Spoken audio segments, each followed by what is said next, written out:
friends, I'm Missy Lisa with St. Mary's County Library, and welcome back to Fairy Tales Around the World.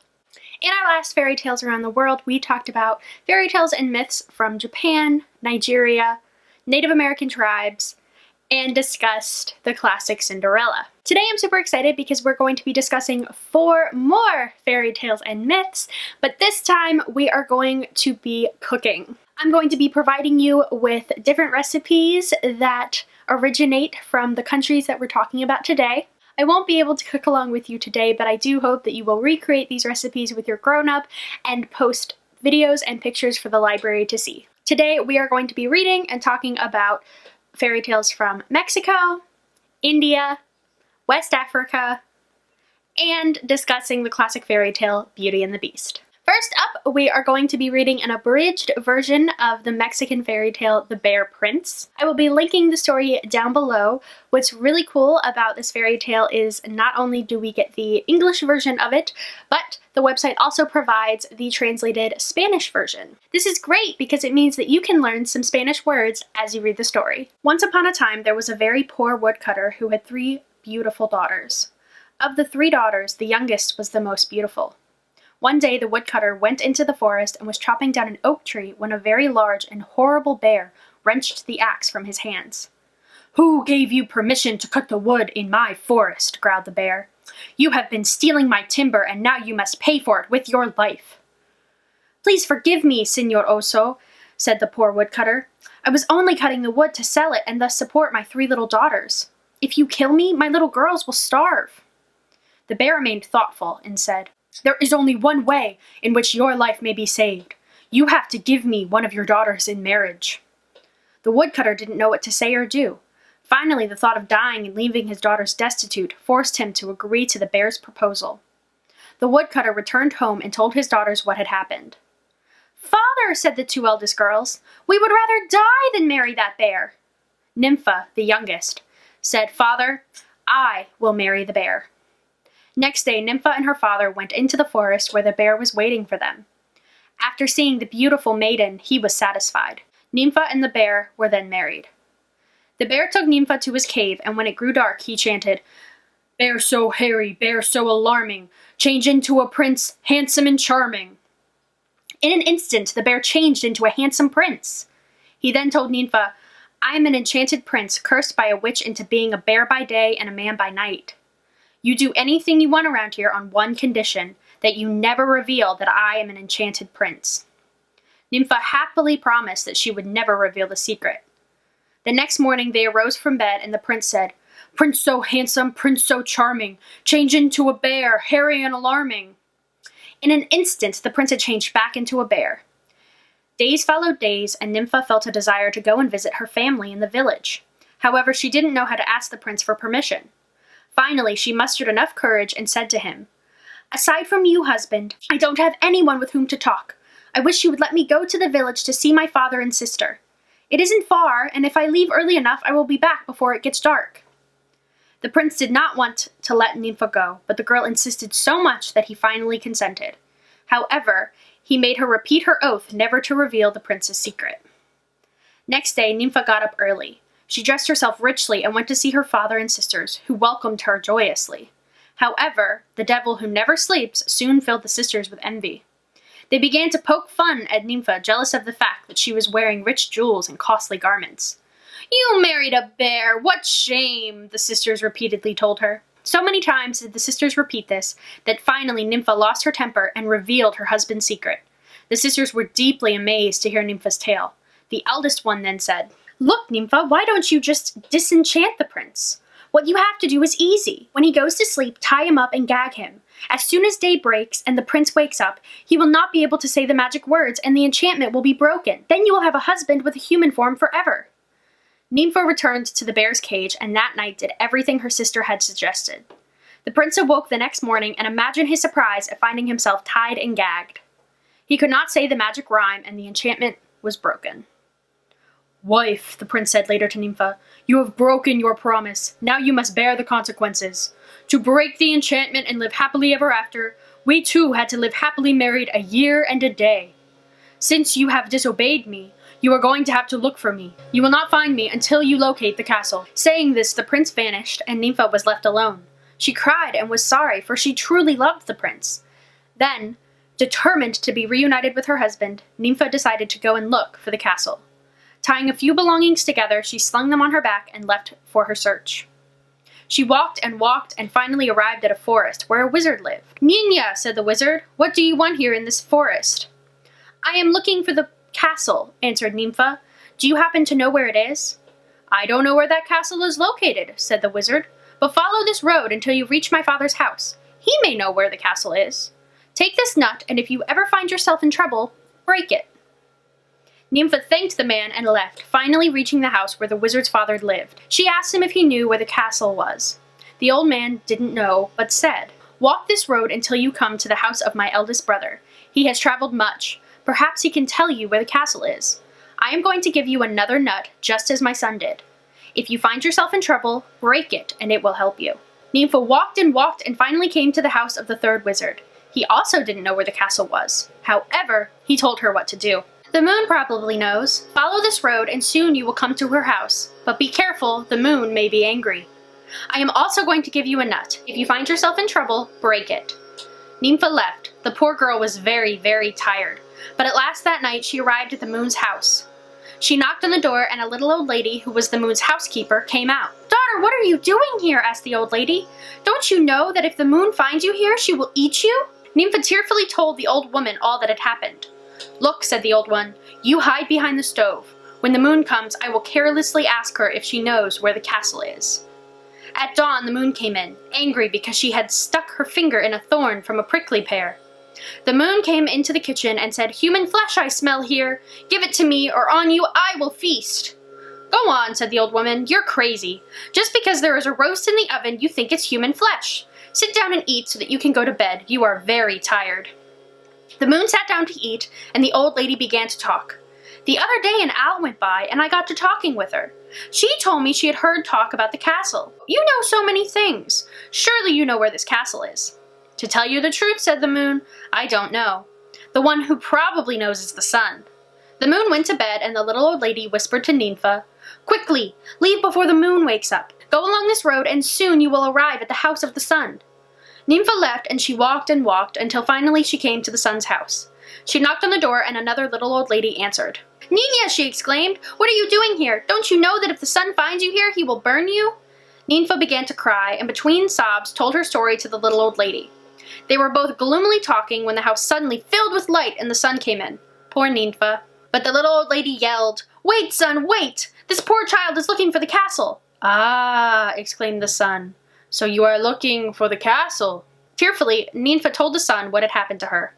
"I know where that castle is," said the sun, "but it is very far from here. I could take you, but it is getting late, and you know that I am not allowed to go out after dark.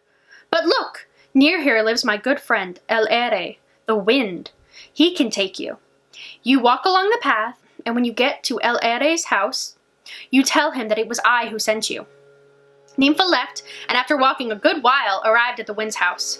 She knocked, and the wind screamed, "Come in, whoever it is!" Nympha entered and told El Aire that the sun had sent her with a request. "Granted," said El Aire, "no matter what it may be." She told Signor Aire all that had happened to her, and that she wanted to go to the castle. "Do not worry," said El Aire. "I myself will take you." Nympha straddled El Aire's back, and in less time than it takes to wink an eye, they arrived at the castle. "Look," said El Aire, "it seems that there is a fiesta in the castle." The whole castle was brilliantly lit, and the sound of violins and guitars could be heard everywhere. "I have to leave," he told Nympha. "Everything will come out all right." And turning into a whirlwind, he rushed away. Nympha knocked on the door of the castle, and a servant came out. "In what may I serve you?" asked the servant. "I would like to see the prince."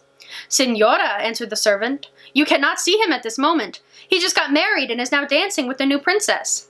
"Well, if that is the case, Signor, at least let me come in and see this ballet. I have never seen such a magnificent ballet."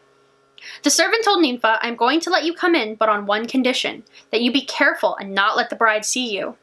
Since you have not been invited, the bride would be angry seeing you here." Nympha entered the castle and saw her husband, the prince, eating at a table and surrounded by guests. She flattened herself against the wall. From there, she began trying to attract the prince's attention. He kept on talking. He had not seen the poor girl. Nympha tried so hard to get the prince's attention that the bride saw her. She was an evil witch, who with her magic had blinded the prince and made him marry her.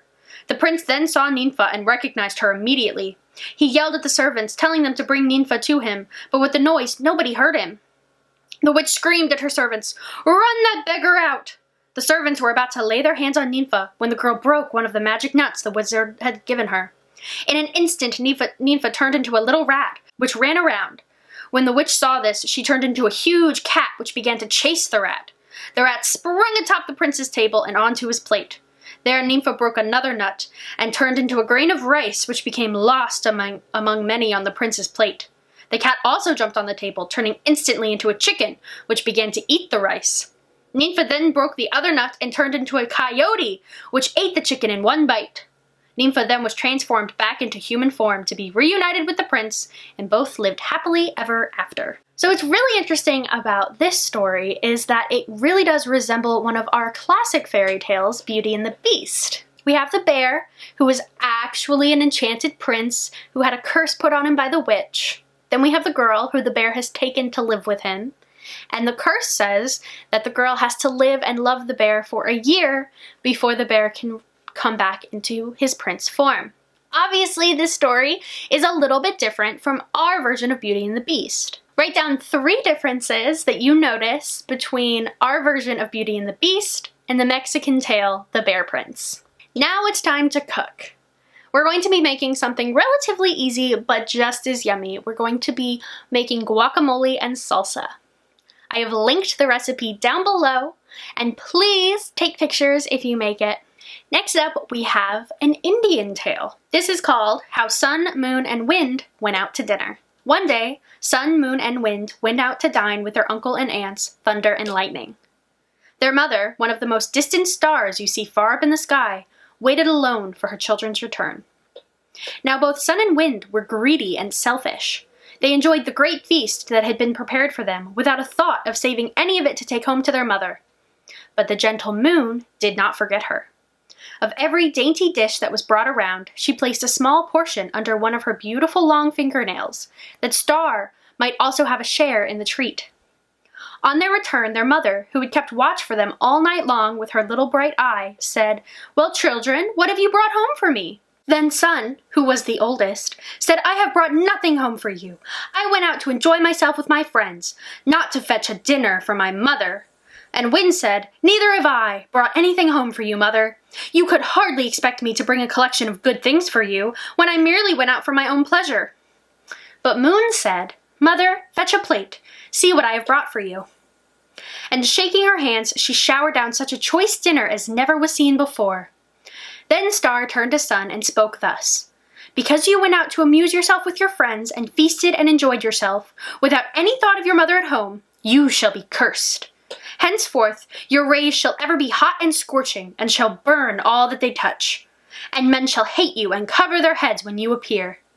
And that is why the sun is so hot to this day." Then she turned to Wind and said, "You also, who forgot your mother in the midst of your selfish pleasures, hear your doom. You shall always blow in the hot, dry weather, and shall parch and shrivel all living things, and men shall detest and avoid you from this very time. And that is why the wind in the hot weather is still so disagreeable." But to Moon she said, "Daughter, because you remembered your mother, and kept for her a share in your own enjoyment, you shall be ever cool and calm and bright. No glare shall accompany your pure rays, and men will always call you blessed. And that is why the moon's light is so soft and cool and beautiful, even to this day." So we talked about in our last Fairy Tales Around the World how a lot of folk tales give explanations for different things in nature. What are some of the things that this folk tale explains? We have why the sun is hot, we have why the wind is so disagreeable, and we have why the moon has such beautiful, soft, cool light. Now, can you think of a lesson or a moral that this story told? I can think of one. I think one of the morals of this story is to not be selfish and to think of others before you think of yourself. So we're going to be making cucumber raita.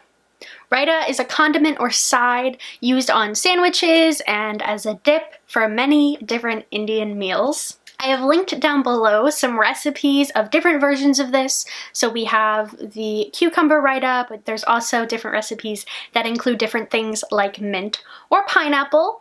I want you to be an adventurous eater and make raita and try it on different things. And then report back. Let us know which you liked your raita on.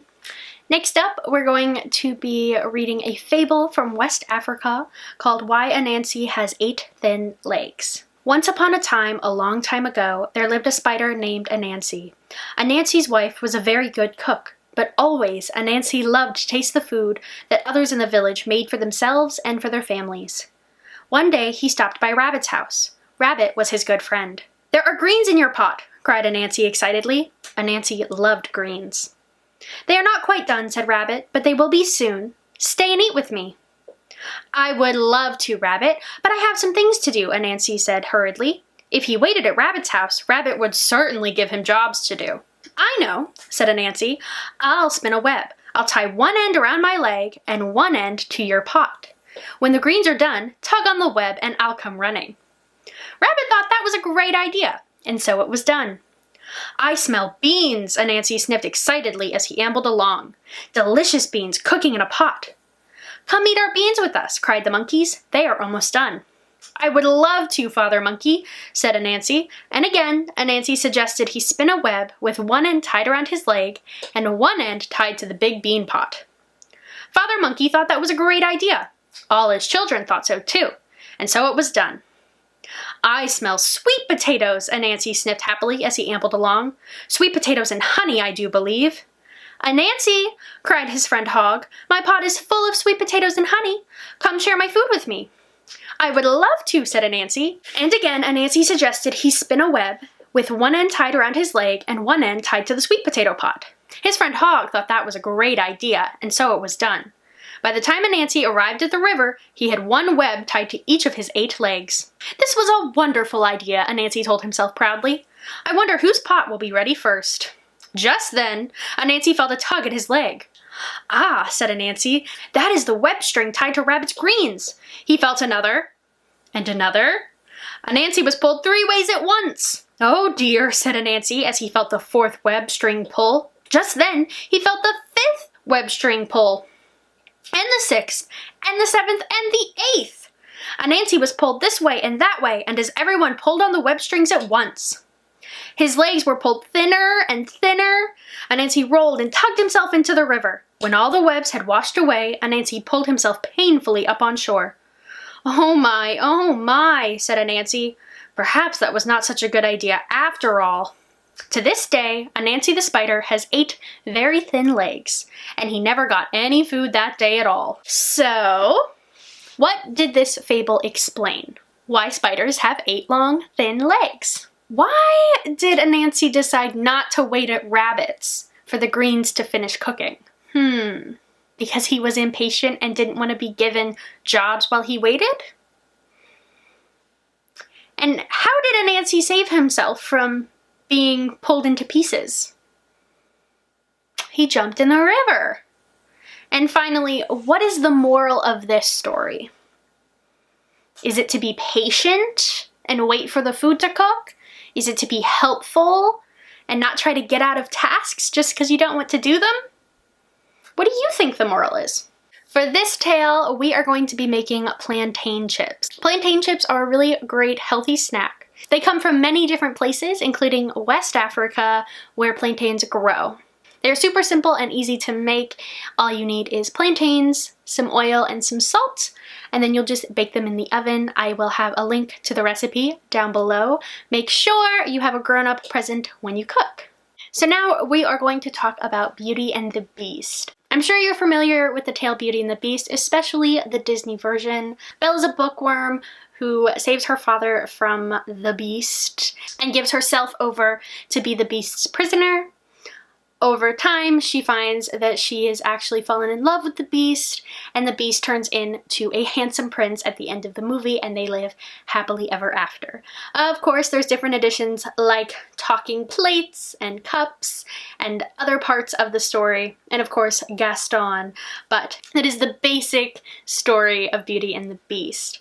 So we can trace Beauty and the Beast back to France in the 17th century, so that was a very long time ago. When it was first written, it was over 100 pages long and had a dumb beast character. The version we are most familiar with was actually written by Jean-Marie Le Prince de Beaumont.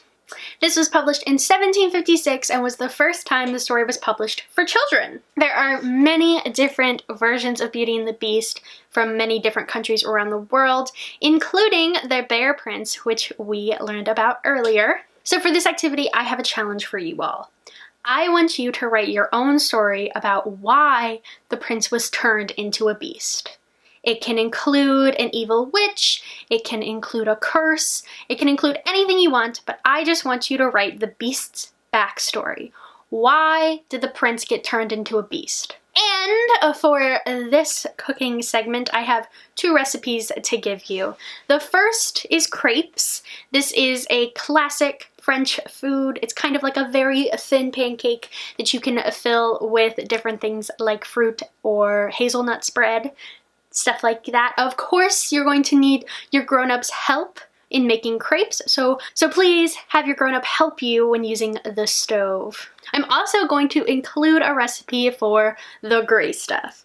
The gray stuff is mentioned in the song Be Our Guest. When they say try the gray stuff, it's delicious. And this recipe is actually inspired by a dish that is served in Disney World.